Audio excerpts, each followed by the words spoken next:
Hello everybody and welcome to Forever Rugby on Forever Sports, and today we are talking about Rainbow Cup South Africa. And I thought before we kickstart our coverage of the tournament, because that is what we do here on Forever Sports, we want to try and take you close to the game, make sure you're always up to date with what's happening in South Africa Rugby. And at the moment, the big thing that's happening is going to be Rainbow Cup South Africa, which is not going to be quite the sort of Rainbow Cup that we thought you were going to get in terms of this cross-national, cross-hemisphere tournament, which is going to see teams go to Europe, and the European sides not going to come to South Africa now, but we're definitely hoping to try and see at least 3 rounds of rugby of South African sides playing against sides from Ireland or Scotland or Wales or Italy, and it was going to be a very nice, quite a refreshing view for all of us, because we've been watching domestic rugby. We've seen 3 different domestic competitions. We saw a Super Rugby Unlocked, Currie Cup, and then the preparation series, which was for the Rainbow Cup, which was all domestic teams. And we all kept waiting for this final sort of, competition that we'd see more than just our local sides. And then on the brink of it, and when we were all set to go, they've now had to sort of cut back, and it's going to be another domestic competition. Interestingly enough, though, it'll only be a domestic competition with the Rainbow Cup side, the Lions, Bulls, Sharks, Stormers. So it will only be the 4 sides. And there's been quite a lot of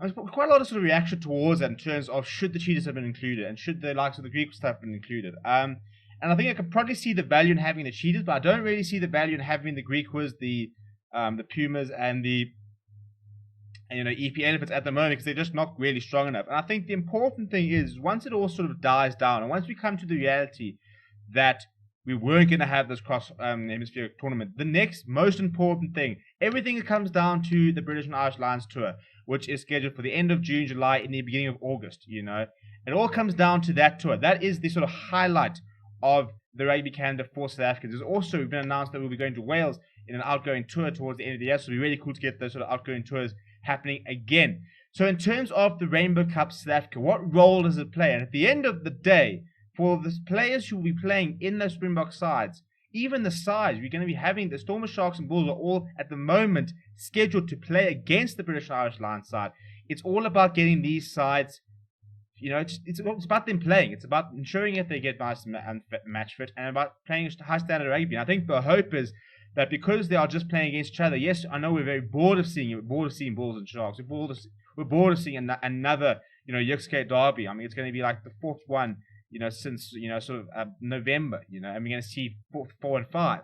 So it really is getting very repetitive in terms of the games you are seeing. However, at the end of the day, because the competition was called off, SA Rugby have to put on something. They have to have these players playing rugby. They have to try and, in some way, try and emulate the highest standard of rugby if possible, because you have the likes of Dwayne Vermeulen, P. Steph Totoy, Sia Khaleesi, some of the most integral part of the box squad, Stephen Kitsoff, are not match fit, and they're not up to scratch. By the time it gets to the British and Irish Lions series, it'll be too late. You've got 3 matches. It comes down to 3 matches.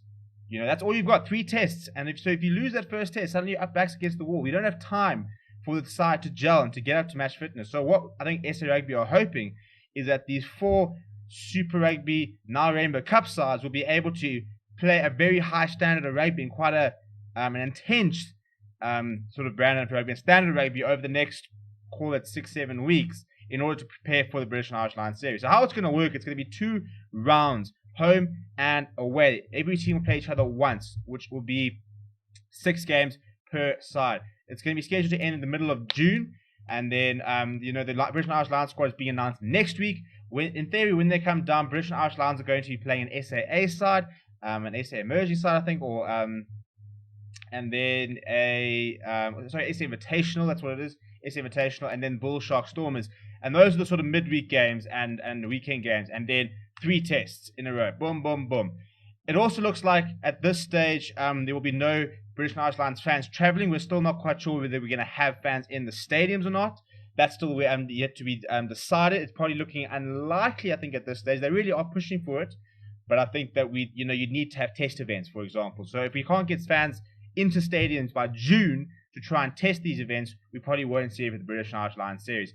If that is the case and it's behind closed doors, it is very, very likely that the tour will probably be confined to Joburg, and you can just use, Loftus, Soccer City, and Ellis Park. Even if you just use Ellis Park and Loftus, the 2 rugby grounds there, and they probably won't do, Cape Town, PE or Kobeka, Durban, Nelspruit, Immokalee Stadium, all those sort of things. So it's supposed to be a whole tour of the country. It's probably unlikely, given the situation, that there will necessarily be that sort of touring element, which would be a little bit sad.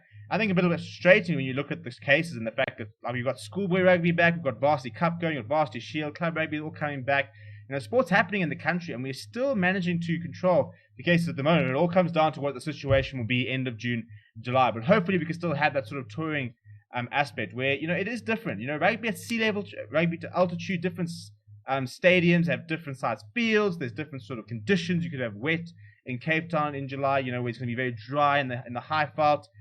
Different sort of temperatures. If you suddenly go to Durban, it's going to be a bit warmer. So there's definitely a certain amount of conditions that come into play if they do tour. So hopefully that part sort of stays intact. But in terms of the Rainbow Cup, the biggest thing is, and I think that we all have sort of, like we've having to do since September, we just have to sort of get our minds around the fact that this is all about preparing for the Lions tour in June, July. So we're going to have to try and get up for another couple of weeks of domestic rugby. But it should be quite interesting. For example, sides like the Bulls, we've got lots of big players coming back. You're going to see Marcel Coetzee playing back in South Africa, which will be really cool. It talks about Bongi and Manambi potentially moving to the Sharks. We're going to have P. Steph Toy hopefully making an injury return. It's all about these players getting fit. Are they going to be ready? Are they going to be available for Springboks? So that's going to be the main part. That's the importance of the Rainbow Cup, is to get these players as fit as possible into the best form as possible. Somebody like Sia Khaleesi admitted that he hasn't played a lot of rugby and he's been struggling with form. And he's been going through a very intense preseason. And hopefully we're going to sort of see those results. We're going to try and see him start playing into form. So there's definitely a lot that is still to be gained from the Rainbow Cup. And there's still a lot of importance to these sort of the next sort of 6 weeks of rugby. But at the end of the day, it's not quite what we wanted to see. But unfortunately, it's all we're going to get. We will be covering this tournament like we have others. We're talking Team of the Week. We're talking 5 things to learn, previews, reviews. We're doing live watch-alongs. We're live for both games this weekend. So make sure you subscribe. Make sure you smash a like on the video. We are back. We are ready for some more rugby. We're building up to some really, really cool stuff for the British and Irish Lions tour. We've got so many things planned, like player ratings and all these types of things. We're going to have a really, really cool project over that sort of month. So make sure you're subscribed so you are part of all of that. Thank you very much for watching. My name is Steven, and I'll see you very soon.